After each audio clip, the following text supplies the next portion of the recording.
अभी हम मंत्री रामदास सोरेन के घोड़ा बांधा स्थित आवास के पास मौजूद हैं। आप देख सकते हैं कि सुबह से ही जैसे ही मंत्री रामदास सोरेन के निधन की सूचना घोड़ा बांधा क्षेत्र में पहुंची, वैसे ही यहाँ पर मजमा जुटना शुरू हो गया है और लगातार लोगों की भीड़ यहाँ पर बढ़ती जा रही है। सुबह से ही हमने आपको दिखाया कि मंत्री रामदास सोरेन के घर के बाहर उनके निधन की सूचना पर उनके जो समर्थक थे, जो झारखंड मुक्ति मोर्चा के नेता थे और जो सभी संबंधी हैं, उनका आना जाना शुरू है और सभी जो है वो लगातार यहाँ पहुँच रहे हैं और सभी मंत्री रामदास सोरेन के सरल स्वभाव और उनके व्यक्तित्व को लेकर के बातचीत कर रहे हैं। हम यहाँ पर कुछ लोगों से भी जुड़ते हैं, उनसे जानते हैं, समझते हैं। यहाँ पर रमेश हांसदा, इनसे भी जुड़ते हैं और इनसे समझते हैं कि मंत्री रामदास सोरेन के निधन की सूचना जब आपको मिली तो पहली प्रतिक्रिया क्या? कल रात 11:15 बजे से मैं नेमरा में था, गुरु जी का श्राद्ध कर्म घाट कर्म था, तो कल वहीं पर हमको सूचना मिली। क्योंकि बहुत दिन से बीमार चल रहे थे तो पल पल की सूचना हम लोग ले ही रहे थे। जिसका डर था वही हुआ और हम लोग स्तब्ध थे। एक ऐसा संघर्षकारी व्यक्ति जिसने राज्य निर्माण में अपना महत्वपूर्ण, अपना जिंदगी का हर लम्हा संघर्ष क्या होता है सही मायने में रामदास सोरेन जी जानते थे। पुलिस के लाठी खाने से लेकर सीसीओ एक्ट तक और उसके साथ साथ झारखंड मुक्ति मोर्चा के संगठन को जमीन तक पहुंचाने का जो काम और कार्यकर्ता का निर्माण का जो काम किया वो निसंदेह अतुलनीय है। और कार्यकर्ता निर्माण में मैं स्वयं एक उदाहरण हूँ। इन्होंने हाथ पकड़ के मुझे गढ़ा था और शुरुआत दौर में उस समय में जिला में प्रवक्ता नहीं हुआ करते थे और उन्होंने ठोक बजा करके मुझे जिला स्तरीय प्रवक्ता पार्टी का नियुक्त किया था। तो एक बहुत बड़ा लॉस आदिवासी समाज को हुआ कि एक ऐसा प्रखर बोलने वाला नेता बेबाक रूप से हर मुद्दे पे जो बोलता था, राज्य की स्थिति को रखता था, सही हो या गलत, अपने डिटर्मिनेशन उनका गजब का था और उनके जाने से बहुत बड़ा नुकसान हुआ है। बिल्कुल, मंत्री रामदास सोरेन लड़ाकू स्वभाव के थे और झारखंड आंदोलन में वे काफ़ी सक्रिय भूमिका में रहे। ऐसे में अब मंत्री रामदास सोरेन नहीं है, कोल्हान को कितनी बड़ी क्षति? कोल्हान को बहुत बड़ी क्षति है। पार्टी से बियॉन्ड हट करके एक आम आदमी के लिए मैं तो बहुत करीब से देखा, ये बहुआयामी प्रतिभा के धनी थे। जितने राजनीतिक में इनका जितना पकड़ था वो समाज के नीतिगत व्यवस्था में, स्वशासन व्यवस्था में, संथाली के सिनेमा के मामले पे इनका बहुत बड़ा देन है। कई ऐसे पुस्तकों का इन्होंने विमोचन करवाया, रीप्रिंट करवाया। जो पुस्तक मर सा गया था, कड़वा कटा रामदास जी का लिखा हुआ संताली लोगों का एक आस्था का यह प्रतीक था, जो किताब मर चुका था, उस किताब को उन्होंने रिप्रिंट कराया, संताली सिनेमा को मुकाम तक पहुंचाया, कई कलाकारों को ये देश विदेश इन्होंने भेजा।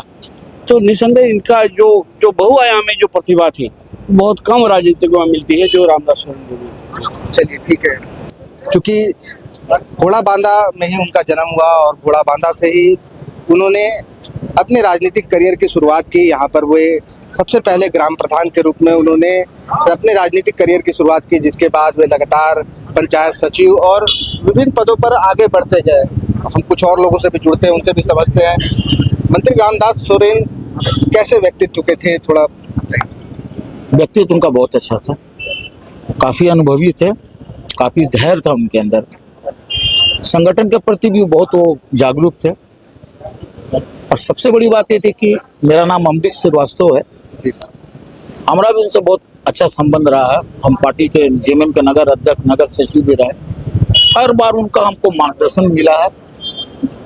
उनका छत्र छाया में हमने शहर की राजनीति को बहुत मजबूत किया था। उनके अंदर में जात पात नहीं था, ये बहुत बड़ी बात हमने देखा था उनके अंदर। उनके साथ सभी जाति, सभी धर्म, सबको लेकर वो चलते थे, भाई की तरह मानते थे। निश्चित रूप से बहुत ज़्यादा नुकसान हुआ है, बहुत लोग आज दुखी हैं। बिल्कुल, आप देख सकते हैं कि जो भी यहाँ पर लोग हैं, हम जिनसे भी बात कर रहे हैं, वो मंत्री रामदास सोरेन के जो व्यक्तित्व के थे उसका जो यहाँ पर अपने जो उनका वक्त उनके साथ बीता है उसकी बातें वो बता रहे हैं। हम कुछ घोड़ा बांधा के लोगों से भी यहाँ पर जुड़ने का प्रयास करते हैं, उनसे समझते हैं कि आप घोड़ा बांधा के हैं। जी बताइएगा कि मंत्री रामदास सोरेन चूँकि घोड़ा बांधा से थे और घोड़ा बांधा में उनका बचपन बीता और यहीं से उन्होंने अपने राजनीतिक जीवन की शुरुआत की, कैसे देख रहे थे? वो घोड़ा बांधा के अभिभावक स्वरूप हैं। यहाँ प्रत्येक छोटे से बड़े तक प्रत्येक माने यहाँ के ग्रामवासी उनको माने अपना अभिभावक ही समझते थे। कुछ भी काम करते थे, घरेलू से लेके सामाजिक से लेके माने सार्वजनिक काम तक, उनके अनुमति के बिना हमारे घोड़ाबंदा में किसी तरह का काम नहीं होता था। उनका व्यक्तित्व ही ऐसा था कि सब अपना जैसे उनको समझते थे। और हमारे गांव के जो जाहिर थान दिख रहे हैं वो सब सालगाछ, देखिए उधर दिख रहा जाहिर थान, सालगाछ जो दिखाई दे रहा वो जाहिर थान का माने ये पुजारी थे, जिनको हम लोग लाया बोलते हैं। और हमारे इस ग्राम के प्रधान भी थे और हर तरह से जुड़े हुए थे, जमीन से जुड़े हुए जो नेता हैं, तो नेता भी थे जमीन से जुड़े हुए और सबसे दिल से जुड़े हुए माने नेता थे। हमारा अपना घर का जैसे सबसे संबंध था। चलिए, लोग बताते हैं कि मंत्री रामदास सोरेन जो थे वो घोड़ा बांधा के विकास को लेकर के शुरू से ही कटिबद्ध थे। ऐसे में बताइए कि उनके मंत्री बनने और बनने से पहले उन्होंने घोड़ा बांधा के विकास के क्षेत्र में क्या क्या काम किया? देखिए, ये जो रोड जो देख रहे हैं ना आप, ये घोड़ाबंदा के एक्चुअल रोड नहीं था। ये श्रमदान और इन्हीं के प्रयास से रोड बना है। यहाँ आगे जाइएगा तो शहीद निर्मल महतो स्कूल है, आज बृहद मात्रा में बहुत बड़ा बन गया है। एक छोटा सा रूम था, आज देखिएगा तो बहुत बड़ा, छोटा कट नहीं। बहुत सारे बच्चे पढ़ाई लिखाई कर रहे हैं, जिनको दिक्कत होता था उनको भी हेल्प किए हैं। और आज इस शहर जैसे देख रहे हैं ना ग्राम को, ये विकास भी उन्हीं के माने विशेष माने प्रयास से हुआ है और उनका विशेष योगदान है। यहाँ उनका योगदान को घोड़ाबंदा के लोग किसी भी जन्मों तक माने भूल नहीं सकते। बिल्कुल मंत्री रामदास सोरेन, जैसा कि घोड़ा बांधा के लोग बता रहे हैं कि वो एक विकास पुरुष थे और विकास के क्षेत्र में वो लगातार जो है काम करते रहते थे। यहाँ पर भी कुछ लोग हैं, हम इनसे भी जुड़ते हैं। जब उनके निधन की सूचना मिली, मंत्री रामदास सोरेन के निधन की सूचना, तो पहली प्रतिक्रिया क्या थी? देखिए, वो जिस तरह के व्यक्ति थे और जिस तरह का उनका व्यक्तित्व था, वो किसी से छुपा हुआ नहीं है। चाहे वो किसी भी दल के नेता हो, चाहे किसी भी दल के पार्टी के कार्यकर्ता हो, सबके लिए उनका प्रेम जो था ना वो समान था।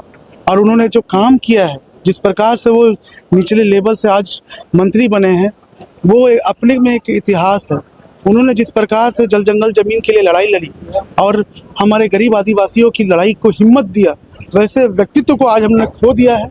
इसलिए आज मैं भी बहुत आहूत हूँ और आपके चैनल से बस इतना ही कहूँगा कि हमने एक आज विशाल दिल के व्यक्तित्व को खो दिया है।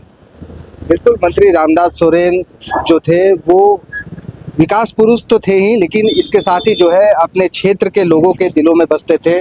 और जैसे ही उनके निधन की सूचना घोड़ा बांधा में पहुंची है, वैसे ही घोड़ा बांधा, आप देख सकते हैं कि घोड़ा बांधा में सुबह से ही मजमा लगना शुरू हो गया था। और जैसे ही उनका पार्थिव शरीर दिल्ली से रांची एयरपोर्ट पहुंचा, वैसे ही लोगों की भीड़ जो है वो घर के बाहर काफ़ी संख्या में जुटनी शुरू हो गई। और आपको बता दें कि इसके साथ ही चूँकि मंत्री रामदास सोरेन की जो पत्नी थी सूरजमणि सोरेन, इन्हें पहले घर वालों के द्वारा उनके निधन की जानकारी नहीं दी गई थी, चूँकि वो भी किडनी पेशेंट है। ऐसे में आपको हम बता दें कि जैसे ही मंत्री रामदास सोरेन का पार्थिव शरीर उन विधानसभा में श्रद्धांजलि सभा के बाद वहाँ से जमशेदपुर के रास्ते जब घाटशिला के लिए चला, घाटशिला के मऊ भंडार में उनका श्रद्धांजलि सभा का आयोजन था, उसके लिए जैसे ही पार्थिव शरीर को लाया जाने लगा, तो वैसे ही घर में परिवार की महिलाओं की जो है वो आने जाने का सिलसिला शुरू हो गया, जिसके बाद उनकी पत्नी को भी मंत्री रामदास सोरेन के निधन की सूचना दे दी गई है। और अभी जो है घर के अंदर महिलाओं की, परिवार वालों की काफ़ी संख्या में भीड़ जुटी हुई है और सभी जो है वो गम के माहौल में इस वक्त गमगीन है। और हम कुछ घोड़ा बांधा के और भी लोग हैं, हम उनसे भी बात करते हैं, उनसे भी समझते हैं कि मंत्री रामदास सोरेन के निधन की जब आपको सूचना मिली तो कैसे देखें, कैसे व्यक्ति के थे मंत्री रामदास सोरेन? ये तो अच्छे थे। आपके कौन थे? भैया है, बड़ा भाई, भैया, चचेरा भाई, चचेरे भाई। कहाँ से आए हैं? घाटशिला से। घाटशिला से आए। घाटशिला चूंकि मंत्री रामदास सोरेन का विधानसभा क्षेत्र भी है और अभी मंत्री रामदास सोरेन के पार्थिव शरीर को घाटशिला के मऊ भंडार में जो है श्रद्धांजलि के लिए वहाँ पर रखा गया है। और आप लोग यहाँ पहुँचे हैं, परिवार के लोग हैं, परिवार में कैसे उनको देखा जाता? तो वो जिसको बहुमूल्य बोलते हैं ना, वैसी बहुमूल्य जैसे होता है वैसे देखते हैं। वो बना सोचने से बाहर, मतलब सोच से बाहर है। जैसे कि हम लोग सोच नहीं सकते हैं कि ऐसे हम लोग को परिवार में फिर मिलेगा कि नहीं मिलेगा, बने थे जैसे, समझ गए ना। बिल्कुल, ये बता रहे हैं कि मंत्री रामदास सोरेन तो जो थे ये बहुमूल्य व्यक्तित्व के थे और उनके जैसा व्यक्ति और व्यक्तित्व वो दूसरा नहीं हो सकता है। कैसे देख रहे हैं मंत्री रामदास सोरेन का निधन? बड़े दुख का बात है। एक ये हमारा एक गार्जियन यहाँ हम लोग का चले गया। आज ये रामदास सोरेन जी का हम लोग जितने भी बोले वो कम होगा। आज वो कि सामाजिक से लेकर राजनीति तक थी, ये गार्जियन स्वरूप में रहा और यह घोड़ाबंदा के माझी बाबा थे समाज के, और राजनीति में वो शुरू से होते हुए 2009 से वो विधायक रहा और अभी वो शिक्षा मंत्री भी थे। शिक्षा के तौर पर आदिवासी के साथ मूलवासियों के लिए वो सोच बढ़िया था, सामाजिक सोच भी था। आज इनके निधन होने पर समाज के अपूर्ण क्षति पहुंचाई, क्षति कभी हमारा पूर्ण नहीं होगा और ये बहुत बड़ा दुख है। ये हमारे चले जाने पर राजनीति पर, समाज पर बहुत कमजोर महसूस कर रहे हैं और इनके जैसे व्यक्ति को हम लोग को कभी नहीं मिलेगा। एक गार्जियन स्वरूप हम लोग को चले गया। बिल्कुल, मंत्री रामदास सोरेन के निधन के बाद से पूरे घोड़ा बांधा में और उनके परिवार में, पूरे झारखंड में शोक की लहर है और पूरा माहौल जो है इस वक्त जहाँ पर हम हैं यहाँ पर गमगीन है। और इसी गमगीन माहौल के बीच हमने कुछ लोगों से बात की और उनसे जानने का प्रयास किया कि मंत्री रामदास सोरेन को वो कैसे देखते थे, उनके जीवन में मंत्री रामदास सोरेन का क्या कुछ प्रभाव रहा। गोल, जहां 27 वर्षों के सफर में 17,000 से भी अधिक छात्रों ने डॉक्टर एवं इंजीनियर बनकर भरे सफलता की ऊंची उड़ान, जहां साधारण छात्र भी झारखंड टॉपर्स बनकर बना रहे इतिहास। दूरदर्शी शिक्षाविद श्री विपिन सिंह के मार्गदर्शन में मेडिकल एवं इंजीनियरिंग के लाखों छात्रों के लिए आशा की किरण के रूप में गोल, नेशंस लीडिंग इंस्टीट्यूट। सरकारी परीक्षा की तैयारी का सबसे भरोसेमंद नाम NIBM। अच्छा कोचिंग ढूंढ रहे थे तो फिर गूगल में ही बताया कि यहाँ का रेटिंग भी बहुत अच्छा था। पुरुलिया से आए हैं यहाँ पर कोचिंग करने के लिए। NIBM के बारे में मेरे एक भैया हैं जो पिछले साल ही बैंकिंग यहीं से प्रिपरेशन किए और इस बार IBPS PO में सिलेक्शन लिए। मेरा अभी फाइनल सिलेक्शन हुआ है RRB PO में, उत्तर बिहार ग्रामीण बैंक में। मेरा फाइनल सिलेक्शन RRB PO में हुआ है। NIBM, thefollowup.in, like, share and subscribe. www.thefollowup.in